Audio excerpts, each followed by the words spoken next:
most of the people don't believe in ghosts. If you would ask people on the street, almost everybody would say ghosts don't exist, but no one really thinks about it. After doing some research about ghosts and really thinking about it, I can prove to you all that ghosts exist. I bet this sounds really weird, and most of you don't believe it, but let me show you some interesting things and techniques that can prove that there are ghosts out there. My name is Uma Pandit. I have never really known whether ghosts are real or not, so my interest has been in researching the types of science that people can use to find facts about their existence. I have researched how non-believers and believers alike have used their facts to prove their points. Now, ghost hunting equipment will be put to the test, and we will find out once and for all. Are ghosts really real? Hello all, my name is Suresh Pilani. Though I spend my days researching tirelessly on a plethora of scientific topics, my main claim to fame still remains my position on the matter of ghosts. I'm a staunch disbeliever, in case you were wondering.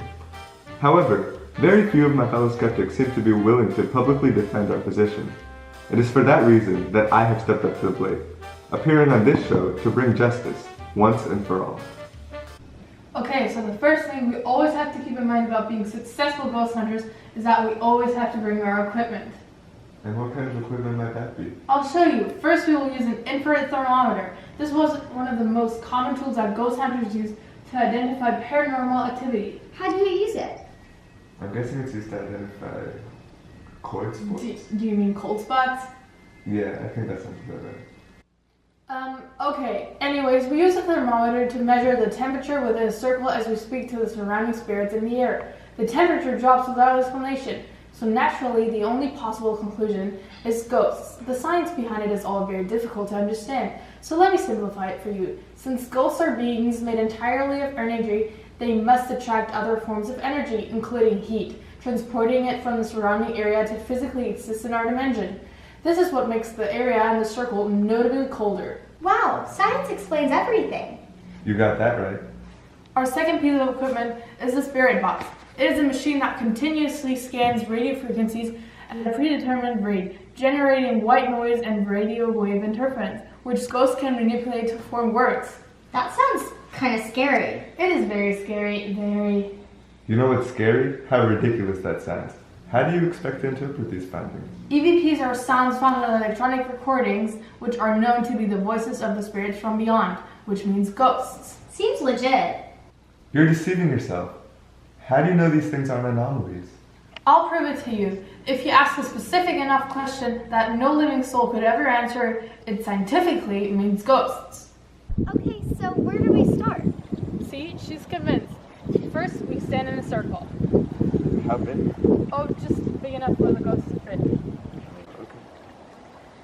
Now call upon the spirits. Okay, are there any ghosts over here? Yeah. If so, please make your way into our ghost circle. Now we just stick the thermometer into the circle and... Oh my god! It's completely cold, by degrees and everything. It's science for certain. See, aren't you convinced yet? Wait a second. That makes absolutely no sense. What do you mean? Unfortunately, the existence of cold spots entirely contradicts the second law of thermodynamics, technically defined as the idea that total entropy can never decrease in an isolated system.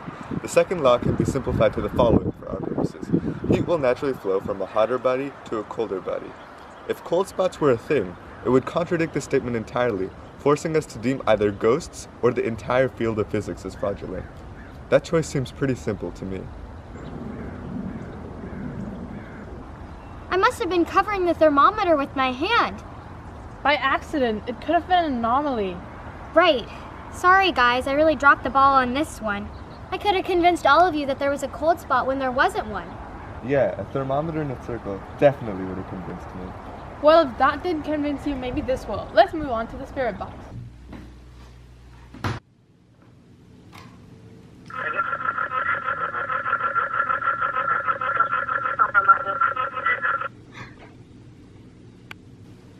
I clearly heard it say, "My name is Mr. Peterson, and I'm gonna give this group an A on their video." Crystal clear. It's indisputable.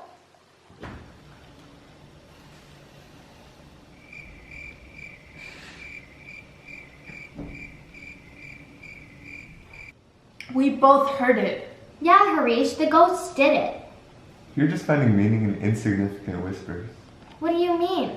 You heard the same thing as we did. This machine is essentially a broken radio, just shifting through radio channels.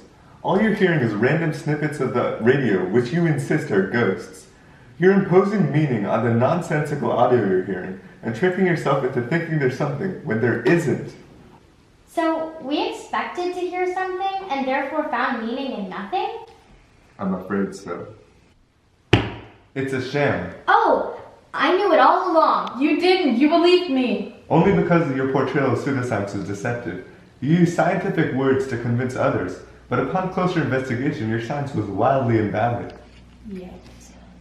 Well, I guess we'll never know whether or not ghosts are really real. I have no idea why you think ghosts are real just because of cold spots or EVP. Those are all things that ghost hunters just misconstrue to find meaning. Sounds kind of like pareidolia. Pareidolia? What's that? Pareidolia is the name for the psychological phenomenon where people find meaning in random patterns or things. That must be it. So all the work I've been doing, it was all for nothing? Well, it wasn't founded in reality, so unfortunately I'd say so. Well, we'll for sure have better luck next episode when we go looking for Bigfoot. This is not the end for me.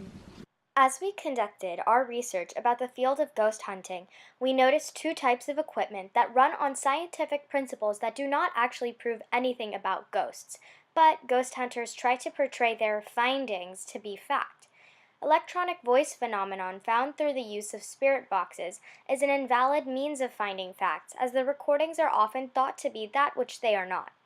Insignificant whispers or even the wind causes ghost hunters to be convinced that spirits are speaking to them. However, the psychological phenomenon pareidolia is at fault.